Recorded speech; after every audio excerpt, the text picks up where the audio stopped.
Johnny Hallyday a révélé un aspect de sa personnalité que les gens n'avaient pas pu déceler, la petite phrase sibylline d'Alain Chamfort. L'affaire de la succession de Johnny Hallyday n'en finit plus de faire réagir le showbiz, c'est au tour d'Alain Chamfort de commenter le dossier sur le plateau des Grandes Gueules. Ami de Johnny Hallyday, Alain Chamfort n'était pas présent à la Madeleine pour l'hommage à Johnny. Néanmoins il a été très marqué par l'émotion du 10 décembre, comme il l'a expliqué sur l'antenne de RMC. J'étais devant la télévision pour l'hommage à la Madeleine, j'ai trouvé ça incroyablement émouvant, cette manifestation populaire dingue qu'on ne verra plus jamais.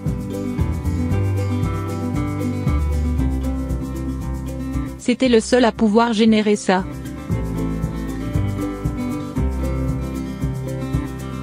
J'étais vraiment ému, surtout quand l'orchestre a joué et que le public chantait en chœur. C'était extrêmement fort.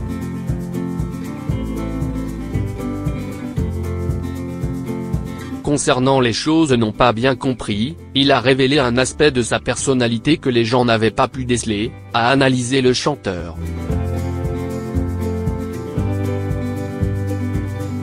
L'occasion aussi de préciser pour ce papa qui a eu plusieurs enfants avec des femmes différentes de préciser que pour lui, cela ne se passerait pas ainsi. Concernant la guerre des clans, le déballage public et judiciaire qui secoue la famille Hallyday, la prochaine étape ce sera le 22 novembre prochain. Alain Chamfort n'a pas souhaité alimenter la polémique. Mais à Ciné Télé Revue il avait évoqué l'affaire, et il ne semblait pas surpris. Johnny a toujours tout mélangé.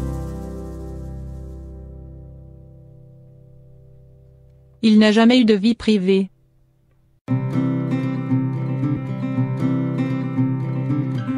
Il l'a rendu public.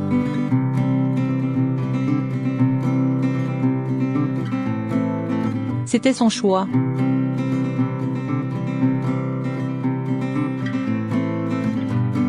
Il n'avait qu'une seule vie.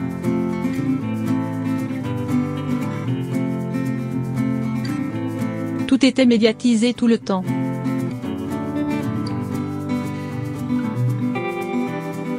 Ça correspondait aussi à une époque.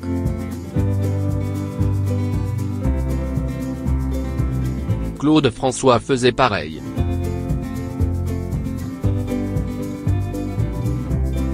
Le fait que le taulier ait déshérité ses aînés, il expliquait, je trouve ça étrange. Je ne comprends pas trop le raisonnement d'un père qui décide de favoriser certains enfants par rapport à d'autres. C'est vrai que financièrement, David et Laura n'ont sans doute manqué de rien.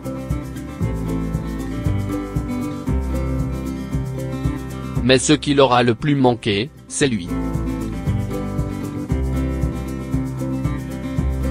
Je pense qu'ils doivent terriblement souffrir de ce choix, car ils ne le comprennent pas. Alors, tout ça se reporte sur Laetitia. Aux yeux de beaucoup, c'est elle la méchante, celle qui l'a influencée. Mais je pense que Johnny savait très bien ce qu'il faisait. En ayant fait ça, il a révélé une part de lui, un aspect de sa personnalité que les gens ignoraient. Les gens refusent d'admettre ça, car il ne l'a jamais laissé apparaître. Mais ce n'est pas pour ça qu'il ne l'était pas véritablement. Biographie.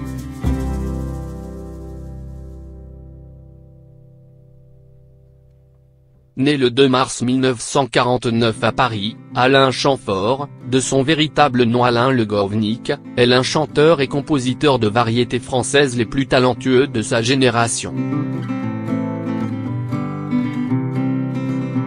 Passionné de musique dès sa plus tendre enfance, le jeune Alain Chamfort suit des cours de piano au conservatoire d'Enghien-les-Bains, où il se forge un véritable bagage musical. Après avoir traversé la Manche pour s'essayer à la composition, il collabore avec Jacques Dutronc, Nicoletta ou encore Claude François. Mais c'est bien en solo que sa carrière va décoller. Sur les conseils de Cloclo, le jeune artiste endosse son nom de scène Chamfort. Après plusieurs années passées dans l'ombre de l'interprète de Comme d'habitude, Alain Chamfort voit sa carrière s'envoler grâce à Serge Gainsbourg qui lui écrit les paroles du titre Manureva. Le succès est enfin au rendez-vous.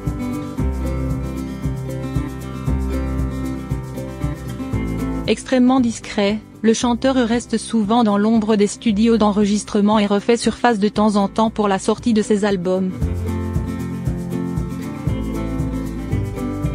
En 2006, il décide de fêter ses 30 années de carrière sous les feux des projecteurs.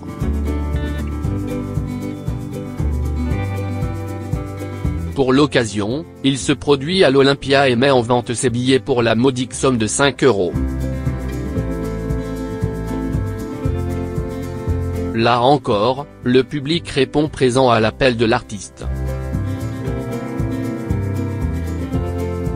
Sur sa vie privée, Alain Chamfort reste, à l'image de sa carrière, réservé. Il est le père comblé de 5 enfants.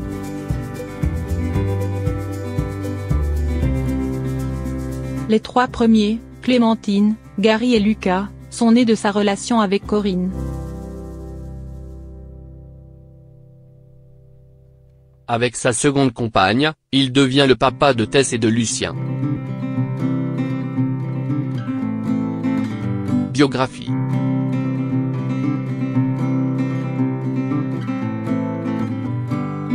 Jean-Philippe Smet de son vrai nom est né le 15 juin 1943 dans le 9e arrondissement de Paris. Fils unique de Léon Smet et d'Huguette Claire, il est très jeune lorsque ses parents se séparent.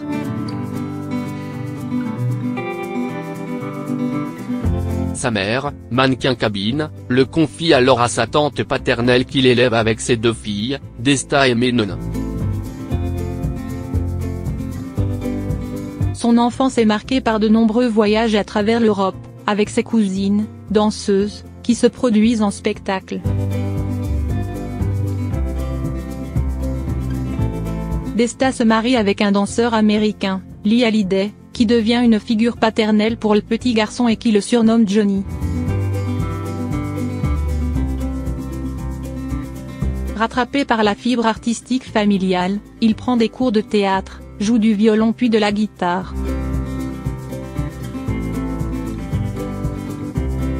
En 1956, il monte sur scène pour la première fois et assure la première partie du spectacle de Desta et Lee Hallyday à Copenhague.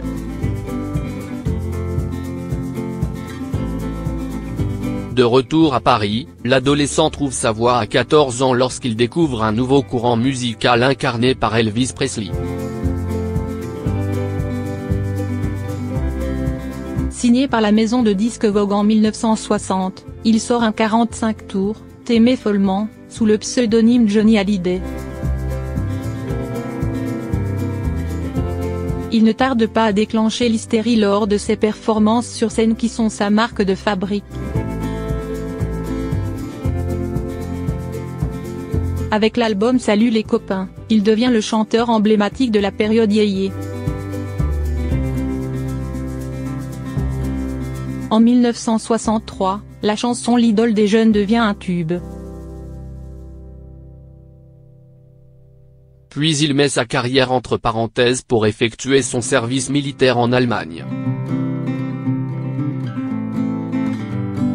Son retour est marqué par une nouvelle collaboration artistique, celle de Long Chris et la sortie de son 2e album Johnny chante Hallyday. Le chanteur enchaîne les concerts à un rythme effréné et connaît quelques problèmes avec le fisc. Le 10 septembre 1966, il fait une tentative de suicide. Cet événement va inspirer la chanson Noir, c'est Noir qui est à nouveau un tube. Au cours des années 1970, Johnny Hallyday souhaite se diversifier et varier les registres.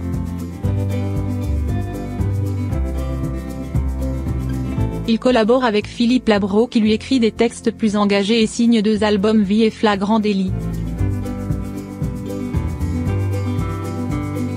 Puis, le chanteur se lance dans une nouvelle aventure avec le Johnny Circus, spectacle organisé sous chapiteau avec jongleurs et musiciens, mais c'est un échec commercial.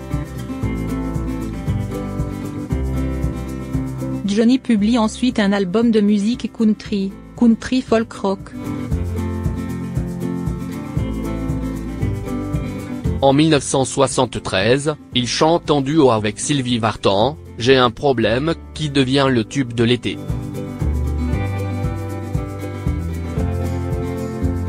En 1975, il enregistre Rock à Memphis puis s'exile aux États-Unis en famille quelques mois.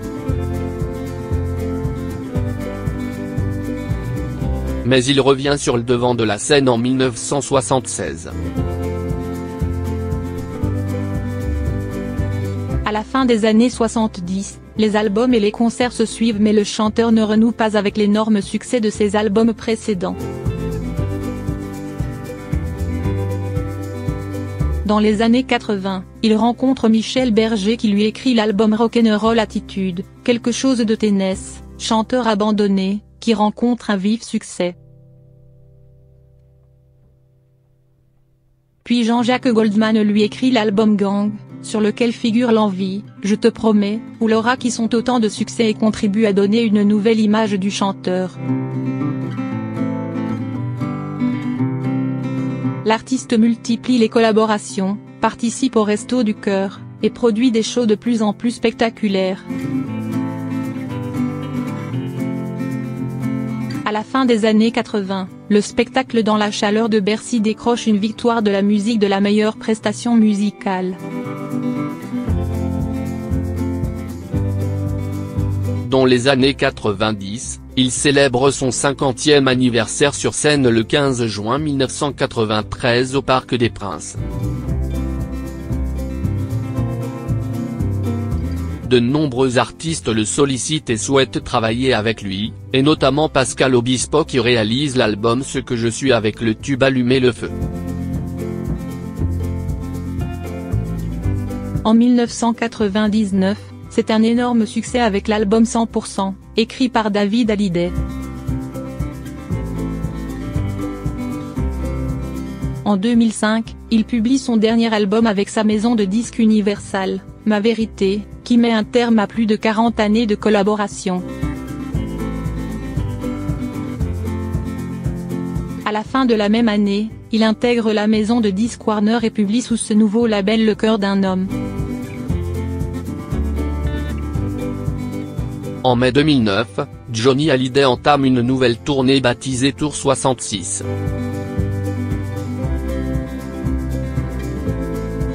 La tournée est interrompue en juillet 2009 suite à l'hospitalisation du chanteur qui subit une intervention chirurgicale. En septembre, il reprend sa tournée, avant d'être à nouveau hospitalisé, fin novembre 2009, pour une hernie discale. En décembre 2009, à Los Angeles, il est hospitalisé d'urgence au Cedar Sinai suite à des complications, et est plongé plusieurs jours dans le coma. Le chanteur se remet après une longue convalescence qui l'incite à diminuer le rythme de ses concerts. En septembre 2010, il annonce qu'il a changé de producteur et travaille dorénavant avec Gilbert Coulier. Pour son retour dans les bacs, le chanteur collabore avec Mathieu Chédid, Jamais seul en 2011, ou encore Christophe Miossec, L'attente en 2013. En 2013, il publie son autobiographie Dans mes yeux, avec l'écrivain Amanda Ether. En 2014, il scelle ses retrouvailles avec Eddie Mitchell et Jacques Dutronc pour le spectacle intitulé Les Vieilles Canailles. Il poursuit ses tournées et sort plusieurs albums, Restez vivant, 2014, et De l'amour, 2015, notamment réalisés par Yodeline.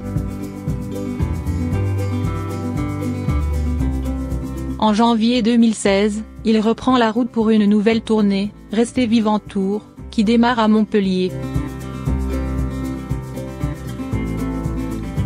L'album live sort en octobre 2016.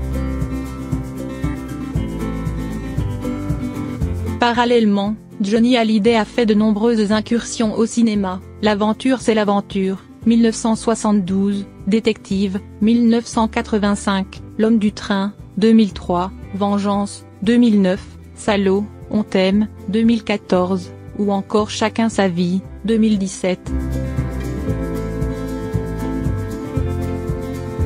En 2011, il joue pour la première fois au théâtre, dans une pièce de Tennessee Williams, Le paradis sur terre, aux côtés d'Audrey Dana. En mars 2017, le chanteur annonce sur les réseaux sociaux qu'il souffre d'un cancer.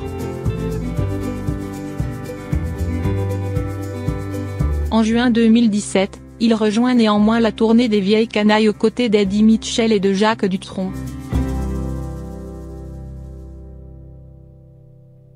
Côté vie privée, en avril 1965, Johnny épouse une autre figure de la période yéyé, Sylvie Vartan, à Loconville. Elle lui donne un fils, David, le 14 août 1966. Après plusieurs années de marre,